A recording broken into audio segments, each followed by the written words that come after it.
अजिंक्य रहाणे के करियर को मिला और एक जीवन दान और आरसीबी राजस्थान से निकाले गए शिवम दुबे भी बने सीएसके के संकट मोचक। चेन्नई को उम्मीद थी कि रहाणे 50 लाख रुपए से ज्यादा में बिकेंगे। इसके लिए फ्रेंचाइजी ने तैयारी भी कर ली थी। हालांकि ऐसा नहीं हुआ। रहाणे के लिए चेन्नई के अलावा किसी ने भी बोली नहीं लगाई। चेन्नई सुपर किंग्स ने रहाणे को 50 लाख रुपए में ही खरीद लिया था। भारत के अनुभवी बल्लेबाज अजिंक्य रहाणे साल 2022 की शुरुआत में जब टेस्ट टीम से बाहर हुए तो वह काफी दबाव में थे। उनका आईपीएल 2022 में भी प्रदर्शन निराशाजनक रहा था। रहाणे को कोलकाता नाइट राइडर्स ने भी टीम से बाहर कर दिया था। आईपीएल में उन्होंने अपना बेस प्राइस घटाया और 50 लाख के ग्रुप में खुद को शामिल कर दिया था। जब आईपीएल के लिए खिलाड़ियों की नीलामी हुई तो रहाणे पर चेन्नई सुपर किंग्स के अलावा किसी ने भी बोली नहीं लगाई। सीएसके ने उन्हें 50 लाख रुपए में खरीद लिया था। रहाणे के लिए चेन्नई ने नीलामी से पहले ही प्लान बना लिया था। टीम के सीईओ काशी विश्वनाथन की इस बारे में कोच स्टीफन फ्लेमिंग और कप्तान महेंद्र सिंह धोनी ने बात भी हुई थी। रहाणे के साथ फ्लेमिंग राइजिंग पुणे सुपरस्टार में भी काम कर चुके हैं। वहीं धोनी की कप्तानी में रहाणे ने टीम इंडिया में काफी अच्छा खेला था। कोच और कप्तान की जोड़ी को रहाणे पसंद करते थे। चेन्नई को नहीं थी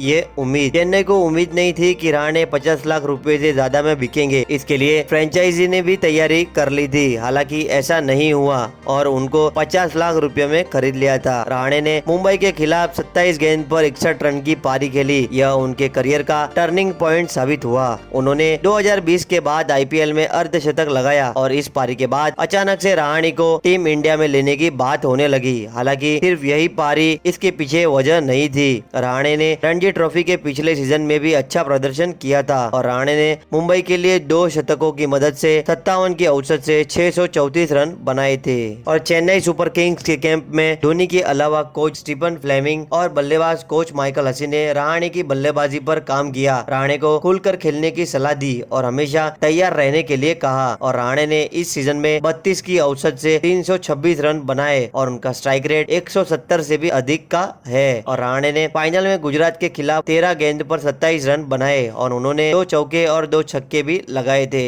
उनकी पारी ने चेन्नई को जीत के करीब पहुंचा दिया था। रहाणे ने धोनी को कहा शुक्रिया और चैंपियन बनने के बाद रहाणे ने कहा कि मैं सीएसके मैनेजमेंट और माही भाई को धन्यवाद करना चाहूंगा और उन्होंने कहा था कि वो हमेशा मेरा समर्थन करेंगे। उन्होंने सीजन से पहले मुझे मेरा रोल समझा दिया था। सीएसके ने जो आजादी दी है वह बहुत बड़ी बात है। मैं अपनी बल्लेबाजी को लेकर काफी खुश हूँ। धोनी ने भी रहाणे की तारीफ की और उन्होंने कहा अजिंक्य जैसे खिलाड़ी को समझाना नहीं पड़ता, वह काफी अनुभवी है। अजिंक्य रहाणे के करियर को मिला और एक जीवन दान और आरसीबी राजस्थान से निकाले गए शिवम दुबे भी बने सीएसके के संकट मोचक। चेन्नई को उम्मीद थी कि रहाणे 50 लाख रुपए से ज्यादा में बिकेंगे। इसके लिए फ्रेंचाइजी ने तैयारी भी कर ली थी। हालांकि ऐसा नहीं हुआ। रहाणे के लिए चेन्नई के अलावा किसी ने भी बोली नहीं लगाई। चेन्नई सुपर किंग्स ने रहाणे को 50 लाख रुपए में ही खरीद लिया था। भारत के अनुभवी बल्लेबाज अजिंक्य रहाणे साल 2022 की शुरुआत में जब टेस्ट टीम से बाहर हुए तो वह काफी दबाव में थे। उनका आईपीएल 2022 में भी प्रदर्शन निराशाजनक रहा था।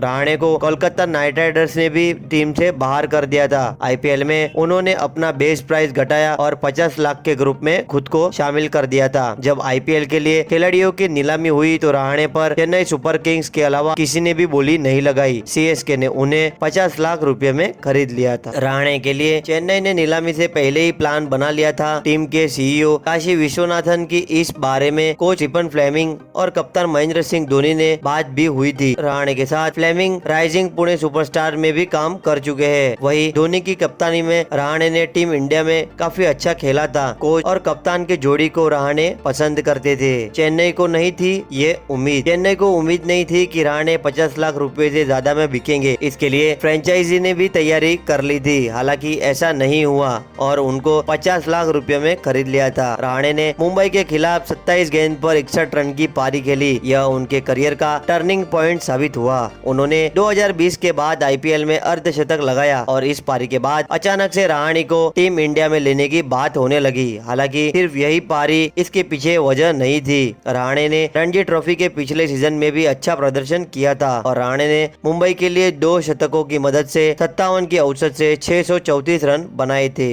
और चेन्नई सुपर किंग्स के कैंप में धोनी के अलावा कोच स्टीफन फ्लेमिंग और बल्लेबाज कोच माइकल हसी ने रहाणे की बल्लेबाजी पर काम किया। रहाणे को खुलकर खेलने की सलाह दी और हमेशा तैयार रहने के लिए कहा। और रहाणे रहाणे ने इस सीजन में 32 की औसत से 326 रन बनाए और उनका स्ट्राइक रेट 170 से भी अधिक का है। और रहाणे ने फाइनल में गुजरात के खिलाफ 13 गेंद पर 27 रन बनाए और उन्होंने 2 चौके और 2 छक्के भी लगाए थे। उनकी पारी ने चेन्नई को जीत के करीब पहुंचा दिया था। रहाणे ने धोनी को कहा शुक्रिया और चैंपियन बनने के बाद रहाणे ने कहा कि मैं सीएसके मैनेजमेंट और माही भाई को धन्यवाद करना चाहूंगा और उन्होंने कहा था कि वो हमेशा मेरा समर्थन करेंगे। उन्होंने सीजन से पहले मुझे मेरा रोल समझा दिया था। सीएसके ने जो आजादी दी है वह बहुत बड़ी बात है। मैं अपनी बल्लेबाजी को लेकर काफी खुश हूँ। धोनी ने भी रहाणे की तारीफ की और उन्होंने कहा अजिंक्य जैसे खिलाड़ी को समझाना नहीं पड़ता, वह काफी अनुभवी है। अजिंक्य रहाणे के करियर को मिला और एक जीवन दान। और आरसीबी राजस्थान से निकाले गए शिवम दुबे भी बने सीएसके के संकट मोचक। चेन्नई को उम्मीद थी कि रहाणे 50 लाख रुपए से ज्यादा में बिकेंगे। इसके लिए फ्रेंचाइजी ने तैयारी भी कर ली थी। हालांकि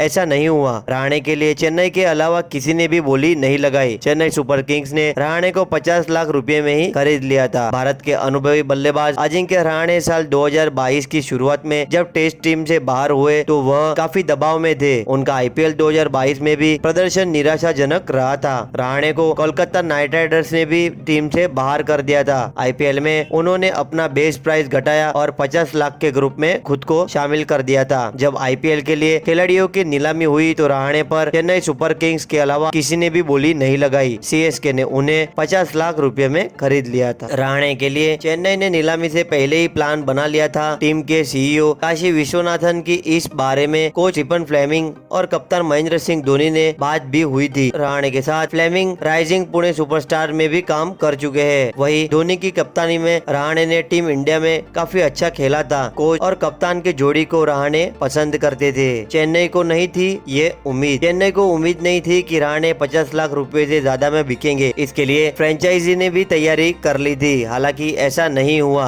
और उनको 50 लाख रुपए में खरीद लिया था। रहाणे ने मुंबई के खिलाफ 27 गेंद पर 61 रन की पारी खेली। यह उनके करियर का टर्निंग पॉइंट साबित हुआ। उन्होंने 2020 के बाद आईपीएल में अर्धशतक लगाया और इस पारी के बाद अचानक से रहाणे को टीम इंडिया में लेने की बात होने लगी। हालांकि सिर्फ यही पारी इसके पीछे वजह नहीं थी। रहाणे ने रणजी ट्रॉफी के पिछले सीजन में भी अच्छा प्रदर्शन किया था और रहाणे ने मुंबई के लिए 2 शतकों की मदद से 57 की औसत से 634 रन बनाए थे। और चेन्नई सुपर किंग्स के कैंप में धोनी के अलावा कोच स्टीफन फ्लेमिंग और बल्लेबाज कोच माइकल हसी ने रहाणे की बल्लेबाजी पर काम किया। रहाणे को खुलकर खेलने की सलाह दी और हमेशा तैयार रहने के लिए कहा। और रहाणे ने इस सीजन में 32 की औसत से 326 रन बनाए और उनका स्ट्राइक रेट 170 से भी अधिक का है। और रहाणे ने फाइनल में गुजरात के खिलाफ 13 गेंद पर 27 रन बनाए और उन्होंने 2 चौके और 2 छक्के भी लगाए थे। उनकी पारी ने चेन्नई को जीत के करीब पहुंचा दिया था। रहाणे ने धोनी को कहा शुक्रिया और चैंपियन बनने के बाद रहाणे ने कहा कि मैं सीएसके मैनेजमेंट और माही भाई को धन्यवाद करना चाहूंगा और उन्होंने कहा था कि वो हमेशा मेरा समर्थन करेंगे। उन्होंने सीजन से पहले मुझे मेरा रोल समझा दिया था। सीएसके ने जो आजादी दी है वह बहुत बड़ी बात है। मैं अपनी बल्लेबाजी को लेकर काफी खुश हूँ। धोनी ने भी रहाणे की तारीफ की और उन्होंने कहा अजिंक्य जैसे खिलाड़ी को समझाना नहीं पड़ता, वह काफी अनुभवी है।